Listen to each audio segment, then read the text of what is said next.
Hello tout le monde, j'espère que vous allez bien et bienvenue dans cette petite vidéo du vendredi. On va parler de Bitcoin, on va parler vite fait d'Ethereum, on va parler vite fait de Cardano, on va parler d'Axie Infinity, qui a été le truc qui a surperformé en fait pendant ces dernières semaines et qui a aussi été une chose dont j'ai pas entendu parler avant cette semaine.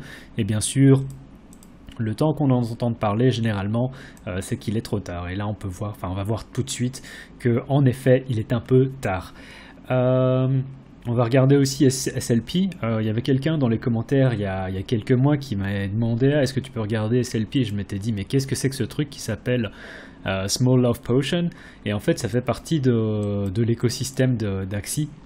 Et c'est assez intéressant. Je ne sais pas si vous savez ce qu'est Axie, mais en gros c'est le jeu blockchain qui fait parler de lui, parce que en gros il est en train on va voir ça dans le temps, mais pendant les quelques mois, et en fait ça fait déjà quelques mois, et je vous mettrai en fait le lien vers un documentaire qui a été fait par Cointelegraph, il me semble. C'est un documentaire qui dure à peu près 15-16 minutes, qui vous montre justement comment est-ce que le jeu il a été tourné en juin, donc ça fait déjà un mois, sachant que les prix du SLP ont pas mal monté justement durant ces dernières semaines. Ça a dû encore pas mal changer depuis. Et en fait, il explique très bien à quel point en fait Axie Infinity a changé la face de l'économie philippine alors que les prix étaient assez bas. Et dernièrement, il y a véritablement une espèce de grosse folie qui s'est emparée des Philippins, parce que en gros, je sais pas comment se passe le jeu, parce qu'en gros il vous faut 3 Axies, et 3 Axies en ce moment c'est assez cher, ça coûte facilement 1000 à 2000 balles. Et en ayant une team en fait d'Axie, vous pouvez en gros effectuer des missions, et en effectuant des missions, ben, vous recevez ce token qui est le SLP, donc Small Love Potion. Et donc depuis que ça a été launché, ce truc a juste été en downtrend, et ensuite a fait du gros range pendant plus ou moins un mois, et dernièrement a connu une énorme montée. Et donc il faut savoir que les gens qui, ce qu'on peut dire farmer du SLP, non, farmaient pas, mais récupéraient via le jeu Axie Infinity le SLP, faisaient plus ou moins $200, $250 par mois. En gros, ils récupéraient les tokens et ils les revendaient directement sur Binance.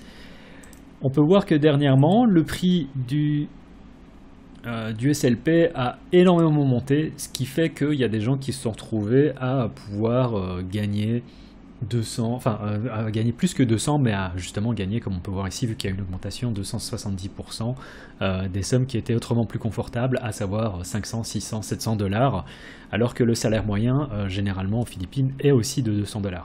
Donc à ce niveau-là, il y a une grosse augmentation, je pense, au niveau du PIB pendant l'espace de ces 2 dernières semaines, on va dire 3 dernières semaines. Et je trouve ça véritablement très intéressant. Si vous regardez le prix de Axie en lui-même, ça a été juste incroyable. Quand on regardait en log, c'était comme ça. En log, ça paraît moins impressionnant, mais quand on le regarde en arithmétique, c'est assez impressionnant de voir comment depuis le début du mois de juillet, cette chose a fait 750%. Donc là, je pense qu'on est bon pour se calmer un peu. On a eu une grosse mèche et probablement un top. Mais il faut vraiment voir comment est-ce que les prix vont réagir au cours des prochains jours. Ça tombe, on peut encore former une consolidation avant d'aller éventuellement plus haut. Mais Axie, pour le moment, j'aurais tendance à dire qu'on a toutes les chances de retourner vers 19. Mais vraiment très intéressant. Je vais vous mettre le lien, parce que c'est vraiment très bien fait. Enfin, le documentaire vous montre très bien. C'est en anglais par contre, mais ça vous montre très bien de quoi ça parle. On va faire l'analyse vite fait de BTC au passage. Cette vidéo est sponsorisée encore et toujours par Prime XBT. N'hésitez pas à checker le lien qu'il y a dans la description et à vous inscrire. Le code SLG vous donne droit à 50%. J'ai un code. Donc du coup, pour les gens qui s'inscrivent, j'ai donné un code, je sais pas encore comment, mais il faudra du coup vous inscrire et mettre l'ID dans les commentaires pour ceux qui laissent un commentaire. Je me souviens qu'il y a quelqu'un qui s'était inscrit, je crois que c'était Olivier, je suis plus certain du prénom, tu m'excuseras, qui s'était inscrit déjà via le lien, et j'avais dit que je te filerais, j'essaierai de te filer un code. Donc si tu es encore là, n'hésite pas à mettre ton UID, et si tu fais partie des... Et si je vois que tu t'es bien inscrit justement avec mon lien, je te filerai un code, peut-être en MP, il faudra me contacter peut-être sur Twitter pour ça. Mais du coup, oui, n'hésitez pas non plus à me suivre sur Twitter, à utiliser le lien qu'il y a dans la description et à vous abonner parce que apparemment il y a quand même pas mal de gens, j'ai regardé mes analytiques, il y a pas mal de gens qui sont pas abonnés et la chaîne ne grimpe pas, en fait fait très peu de nouveaux abonnés. Donc voilà, ceci malgré le fait qu'apparemment il y a quand même la moitié des gens qui sont pas abonnés à la chaîne. Donc voilà. Parlons vite fait de BTC. Honnêtement, il n'y a pas grand chose qui s'est passé. On a eu un dump. Je vous avais parlé la semaine passée du fait que si on perdait, enfin c'était lundi. On était ici lundi et j'avais dit lundi si on perd le niveau ici, à mon avis, on va chercher la ligne verte. Bon bah voilà. On va dire que je suis encore tracé des niveaux et que je suis encore capable de faire des calls qui sont corrects. Donc vraiment, on est passé de 33. 4 et là on est à 32 000 à nouveau. C'est aussi un support en daily, c'est un support également sur le 3D. J'aurais dû sortir le 3D mais soit.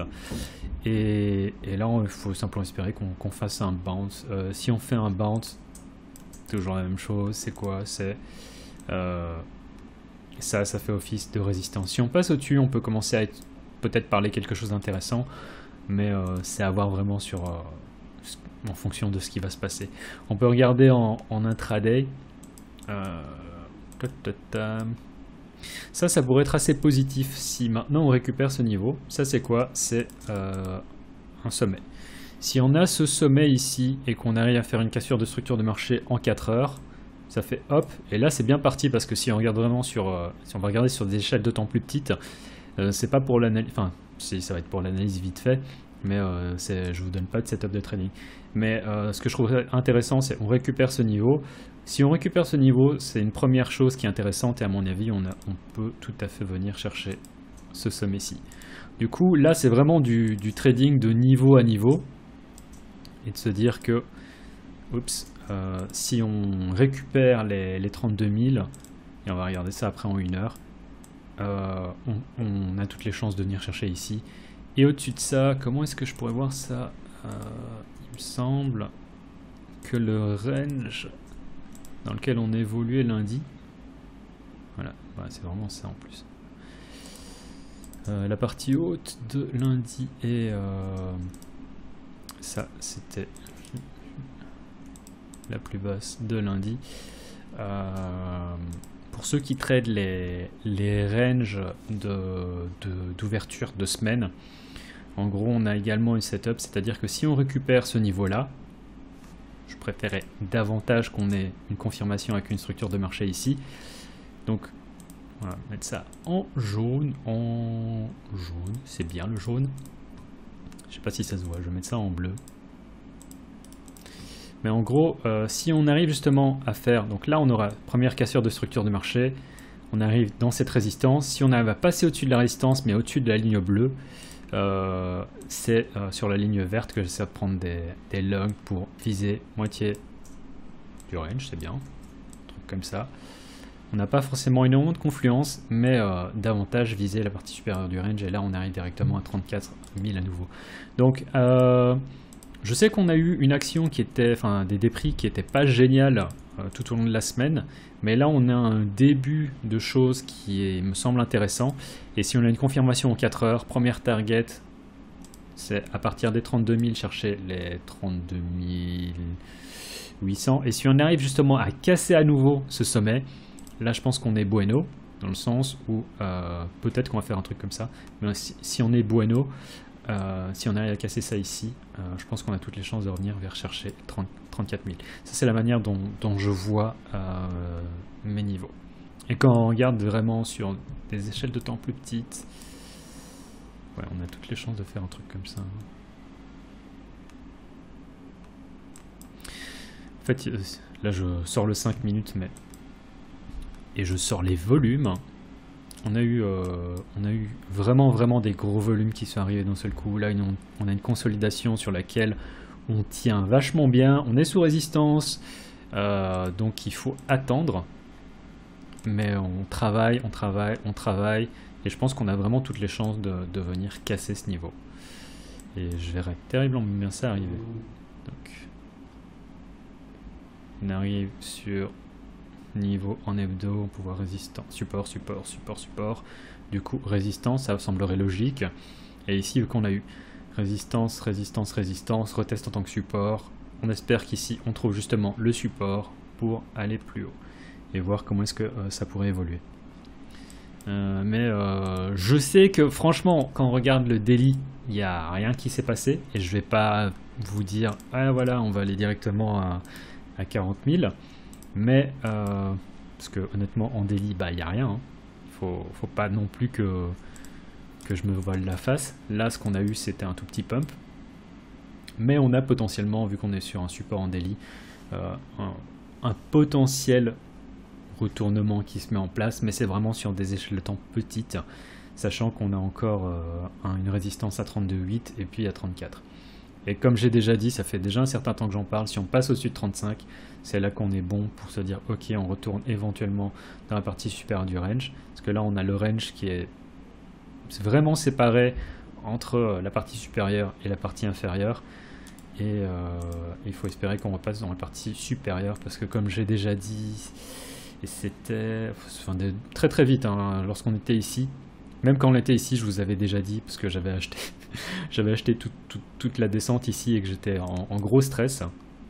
Je vous avais dit, si à un moment on vient clôturer sous les 30 000, à mon avis on est mal barré et c'est potentiellement le scénario le scénario bear pendant des années.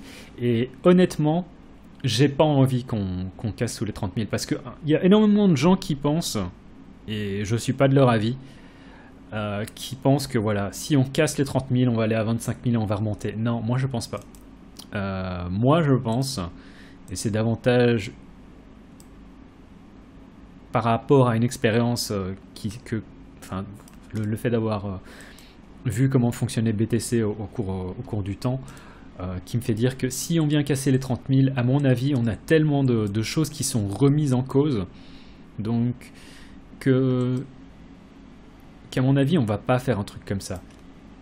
Je préférais tellement en fait qu'on garde les 30 000, qu'on fasse encore du range pendant un certain temps, je m'en fous pendant combien de temps, mais qu'on garde les 30 000 et qu'ensuite on fasse une remontée vers quelque chose d'intéressant. Mais pour moi, si on perd les 30 000, à mon avis, on est parti sur possiblement des trucs à 25 000, mais je veux dire, ça, c'est... Enfin, j'ai déjà parlé des 24 000, mais on est potentiellement bon pour faire un retest du ancien all-time high, voire peut-être, et à partir de ce moment-là, c'est la porte ouverte. Enfin, voilà, si on vient faire ça, c'est la porte ouverte à ça, et honnêtement à ça aussi. C'est pour ça que, par rapport à tout ce que ça implique, d'un point de vue macro, je n'ai pas envie de voir les 30 000 cassés. Et il y en a certains qui disent ouais, si moi je veux acheter à 25 000, mais la vérité c'est que on sait pas où est-ce que ça pourrait descendre. Et je sens qu'il y a des gens, et j'ai vu des gens sur Twitter qui parlent ouais, mais acheter BTC à 10 000 ce serait trop bien. Ouais, mais non, parce que BTC qui retourne à 10 000, d'accord, on est encore dans l'histoire de la retrace des 80%, mais ce serait tellement bearish, et à mon avis, c'est pas... Enfin, on est parti vraiment pour très très longtemps avant de remonter vers ces niveaux-là. Ça voudrait dire, potentiellement aussi, ça voudrait dire quoi? Parce que on en a parlé à l'époque de la manière dont on peut voir ça, comme un range ici, ce qui s'est passé avec la partie supérieure, enfin partie haute, partie basse, et partie haute encore ici, et la manière dont on pourrait voir ça comme un range. Et la vérité, c'est si on récupère le range, tout ça, ça devient quoi? Ça devient potentiellement une grosse excursion. Et ouais. Enfin, là, je vais très loin. C'est simplement pour parler du fait qu'il y a des gens qui disent voilà, c'est trop bien si jamais BTC vient casser plus bas pour qu'on puisse acheter du BTC plus bas, mais la vérité, c'est que d'un point de vue macro, ce sera juste dégueulasse. Et j'ai pas envie de voir ça arriver. Mais bref, on verra bien ce qui se passe, c'est simplement ce que j'ai envie de voir personnellement. En attendant, vu qu'on est toujours sur ces parties de range, tout ce qu'on peut faire, c'est simplement faire du trading en intraday. J'ai pas forcément plus à vous proposer que ça, et c'est vraiment si on passe au-dessus des 32 000, acheter un retest, et peut-être que le retest fera comme ça, pour viser les 32,8, et au-dessus des 32,8, bon bah je pense qu'on peut potentiellement vraiment, là on a quand même pas mal on a du vide en termes de trading, et on peut remonter assez rapidement. Donc voilà, ça c'est pour BTC, attendre de voir comment est-ce que ça se passe ici. On est toujours sur résistance, mais on casse la résistance, on achète le retest sur support pour viser 32,8, voire 33, et si on arrive à passer au-dessus de 33, viser 34,5. Voilà, Ethereum contre BTC, la vérité c'est que je suis totalement perdu sur ce chart. Une partie de moi se dit que on peut aller chercher pour un 0,5. Une autre partie me dit qu'on pourrait pumper à partir d'ici. La vérité c'est que j'en sais rien du tout et que j'ai pas envie de tenter le diable. Je pense, et en fait j'espère que BTC va surperformer ici et que les alts vont se faire déchirer. Et encore plus puisqu'ils sont déjà fait déchirer. Et pourquoi je dis ça? Je dis ça en fait notamment à cause de ce chart. Alors il n'y a pas beaucoup de charts qui sont aussi bull que ça. Mais Cardano est encore tellement bull que je me dis qu'il faudrait qu'il se prenne une grosse claque dans la gueule et qu'il perde encore 50%. Peut-être pas 50, mais 40. Parce que globalement, Cardano contre BTC, voilà, il a juste fait une retrace de 25% depuis les plus hauts. Quand on regarde d'autres cryptos, c'est des retraces de l'ordre de 60-70% qui sont horribles. Et la manière dont Cardano évolue me fait dire enfin, je voudrais bien voir ce truc dumper. Ça fait pas sens pour moi que ça se pourrait en fait, un peu à la manière dont Link a réagi en 2019. Lorsque tout descendait, Link c'était le seul qui montait. Peut-être qu'on est sur quelque chose comme ça sur Cardano. Il ne faut pas que je mixe encore ce que je veux voir et ce que le marché pourrait donner. Mais je me dis que si maintenant BTC commence à bien pumper, il n'est pas impossible que du coup les alts se ramassent un peu, et c'est pour ça que je suis pas non plus super excité sur Ethereum. À côté de ça, quand on regarde des trucs comme Doge, c'est juste dégueulasse. Un des trucs comme HNT qui à un moment tenait assez bien ces niveaux, là j'ai l'impression qu'il est en train de former quelque chose qui pourrait vraiment descendre, donc à voir.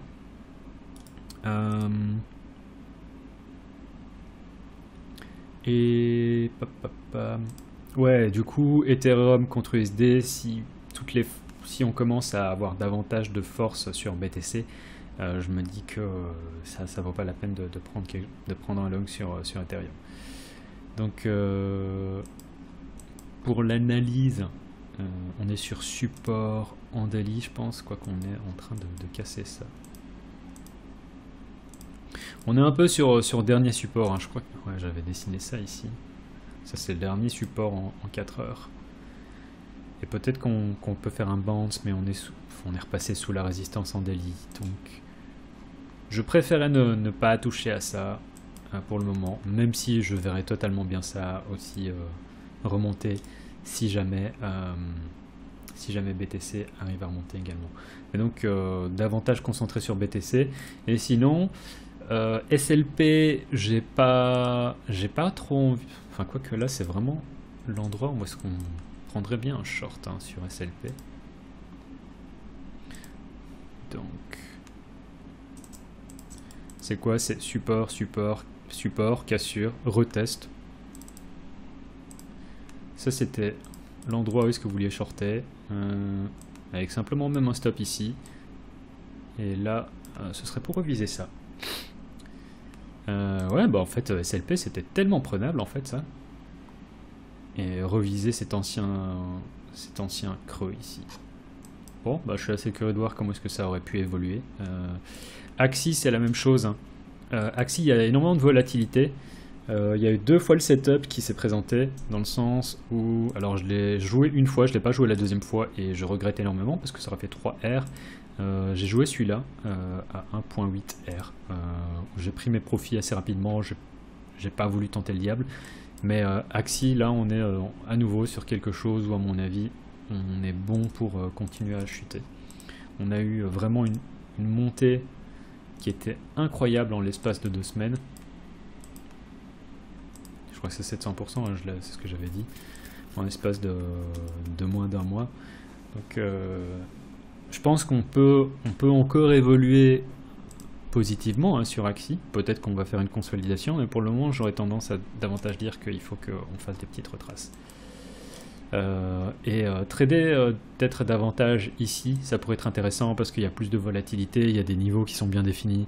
Je veux dire, on voit très bien, voilà quoi, par exemple, support, enfin résistance, résistance, résistance, du coup ça c'est support. Et si vous voulez jouer un short, bon, il y a cette zone là ici, on peut voir on a l'ancien support. On a des niveaux qui sont assez bien définis, donc ça peut être intéressant pour tous ceux qui sont en day trading. Mais voilà, c'est tout, je vais pas m'attarder dessus. J'espère véritablement qu'on peut, parce qu'il y a encore plein de gens et ça fait sens, hein, je peux comprendre pourquoi, qui veulent shorter BTC. Et je voudrais tellement voir un short squeeze qui arrive. Là déjà je pense enfin je sais pas si on a eu un squeeze, mais je voudrais voir un squeeze en fait avec davantage de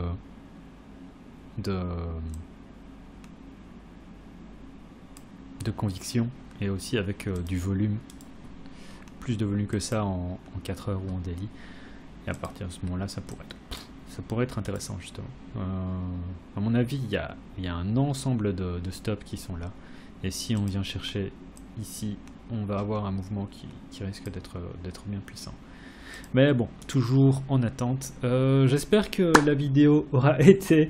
je me rends compte que c'était encore assez décousu et il faut vraiment que je prépare mieux mes vidéos. S'il y a des gens que ça dérange dans les commentaires, n'hésitez pas à me le dire. Vraiment, je vais faire des efforts. Et puis voilà, n'hésitez pas à vous inscrire sur Prime et à me mettre votre ID dans les commentaires si jamais ça vous intéresse d'avoir le code. C'était tout pour aujourd'hui, c'était grave, tchuss.